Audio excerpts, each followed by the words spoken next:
you agreed to join me in this conversation. You and I have been talking for over a decade. You were a union organizer when at college at Yale, and your career as a journalist covering labor and work has blossomed. You report so insightfully and have learned so much directly from workers, especially young workers, and what's happening in workplaces all over the country, from low wage to high tech. And also you report on the range of dynamic activism going on. You've been following labor policy, especially at the NLRB during different administrations, and you follow what's going on in some state houses around the country. You understand the legal issues like a lawyer, and I always learn from talking with you. I now observe all of this from a distance, no longer as a policymaker, but with the perspective of a long career in labor law and labor relations. First as an advocate, then in government. I see what's going on today with both dread and frustration. Dread about the divides, the hate, the violence, the pain and despair, democratic norms eroding, and democratic institutions under stress. But also with fascination about this historic moment of dynamism in both thought and action, not really seen in a century.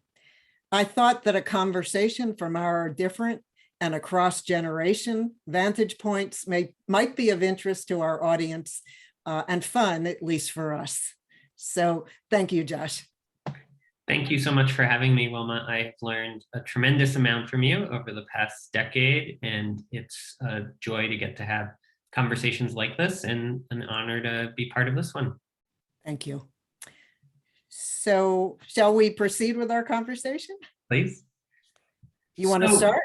Sure.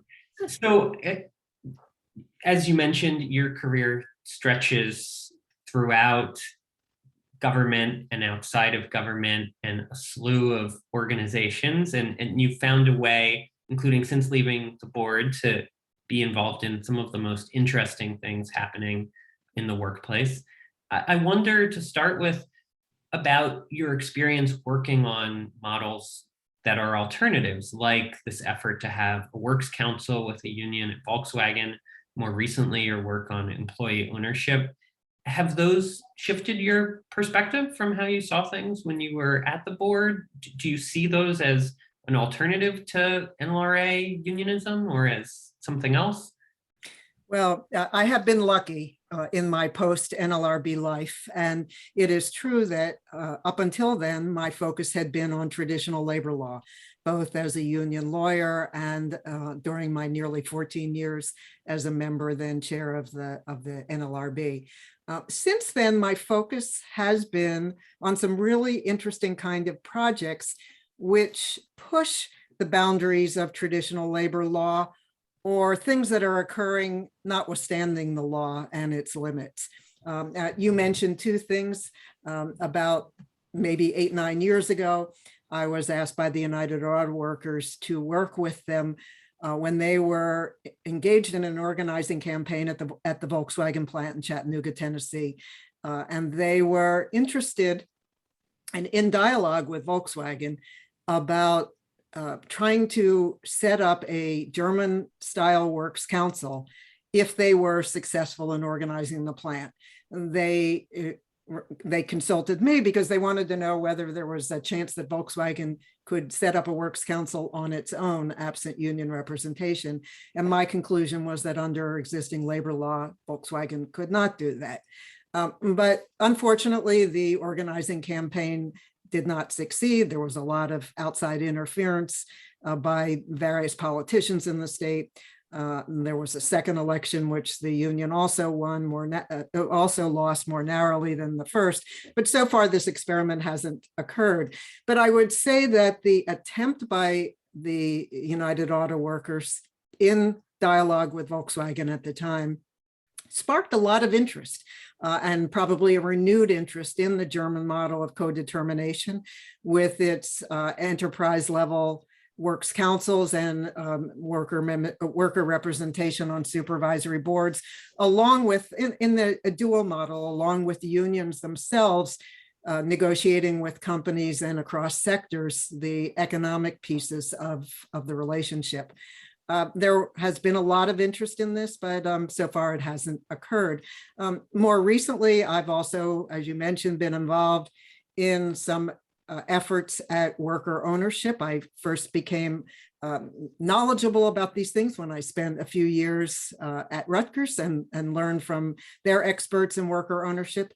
More recently, I've been asked to sit on a board of a brand new nonprofit called Ownership Works, which is trying to promote worker equity shares through private equity deals. So I would say about both of these, what's most interesting to me is, and this relates to something else I've done post NLRB, I was asked a few years ago on the occasion of the 100th anniversary of the International Labor Organization to write a paper for a conference that was held in Paris on industrial democracy. Or the labor question that people were talking about a century ago.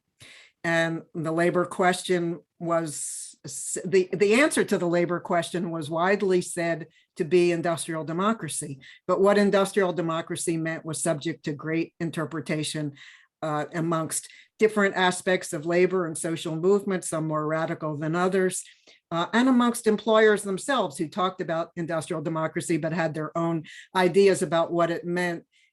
They were hoping, of course, to have some kind of industrial democracy short of independent labor unions or government intervention. But the range included collective bargaining, which the AFL unions promoted. Some, like the Knights of Labor and other groups, promoted worker ownership. Employers, for their part, were instituting employee representation plans, works council type entities. During the First World War, the government did intervene to try to maintain labor peace, and shop committees were set up in industries all over the nation. Unions thought that even though these were non-union, there was some hope that they would turn into union represented organizations. That wasn't to happen. At the end of the First World War, the government retrenched. There was repression by government and by employers of labor. During the 20s, the welfare capitalism model took hold, and employers once again instituted a variety of different kind of worker councils, representation plans, profit sharing, et cetera. But those worker councils, works like the German works councils, were eventually outlawed by the 1935 Wagner Act, which adopted the collective bargaining model as our nation's vision of industrial democracy. And that is what prevails in the law today. So these other things are, and essentially, I think, an attempt, particularly in recent years, to reimagine different earlier forms of industrial democracy. And that's the piece that I find so exciting. Speaking of this moment that we're in, you referenced, I think, this upsurge that we're seeing around the country in organizing in unexpected places at some of the most prominent, most powerful companies in the United States. It might have seemed safe a few years ago to assume that a labor board vote at a Starbucks cafe or an Amazon warehouse would, at best for the labor movement, seem like a moral victory, a noble failure. But we've now actually seen certified victories at both companies. How big a deal is this long-term? And particularly, how significant can the impact of these kinds of wins be in the absence of federal labor law reform? Is there still a catch-22 between an upsurge in worker organizing and a transformation of the labor law? Or has that catch-22 somehow been blown up by some of these victories we've been seeing recently? So that's a multi-part question. So where do I begin? And let me just say, let me start with a piece of your first question that I didn't answer, whether I see these other things as alternatives to traditional labor unions. I do not see them as alternatives. I see them as complementary. I think we have a very complex economy, and I think there's room for a lot of different forms of worker voice, worker engagement, worker power. And I think that's what's most interesting about this moment. There is a dynamism of both activism and intellectual thought that we really haven't seen perhaps in 100 years. Certainly this worker activism, which we've seen accelerated, is remarkable. It's really an historic moment. I think it began about 10 years ago, first with Occupy Wall Street, then with the Fight for 15, which started small in New York City and now has grown all over the country and in fact globally. But I think certainly this activism has really been accelerated during the pandemic with the intersecting crises, both of the virus, the attendant economic consequences, the racial justice crisis, the climate crisis, the democracy crisis. All of these intersecting and cascading crises, I think, have led to a growing awareness by lots of people, particularly workers, of the inadequacies of our social contract, of the weakness of our social safety net, of the fact that workers have become terribly disempowered. They've lost a voice. And the tremendous discontent and frustration that has bubbled up. We've seen this not only with the so-called Great Resignation, with people leaving jobs and moving to other jobs, but in the demands for higher wages. Some of that, of course, is a result of the Fight for 15, which didn't result in widespread unionization, but did result in minimum wage hikes all over the country. So I think what we are seeing is a very complex kind of thing. The worker organizing that we see is both with traditional unions and with startup organizations like the Amazon win in Staten Island. But even the year before, the loss at the Amazon Bessemer plant, I think, was significant. Obviously, there's nothing like winning. And winning is contagious, as we're seeing at Starbucks. But the attention that got, both by the media, and I have to footnote here, Josh, that I think reporters like you and other labor reporters who are covering these workplace stories are really a major factor in the growing awareness of the public of the needs of workers. 10 years ago, you didn't see the newspapers and the media plastered with stories about what's going on in the workplace. So I think we're seeing all different kinds of worker organizing, some of it, again, with the goal of collective bargaining, some of it not yet.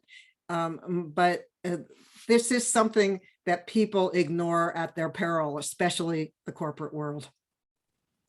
So, I forgot to answer your question about labor law reform, and is this a catch-22? Well, compound questions are hopefully more allowable here than in an administrative law judge hearing.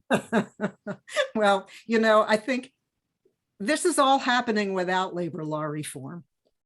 And I have always thought that labor law reform would happen only with a reinvigorated worker movement or labor movement.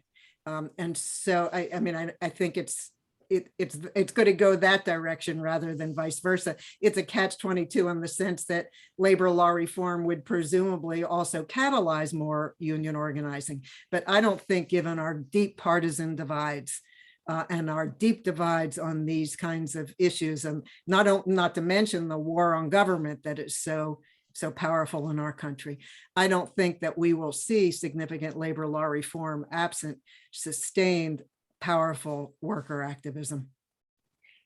I want to turn to the role of your old home, the NLRB, in all of this. Right now, following President Biden's appointments, we have a general counsel who's taken an unusually ambitious approach to trying to change precedent, not only from Trump, but going back to Eisenhower and presidents in between. We have a Democratic majority who signaled they take a broader view of what the act protects.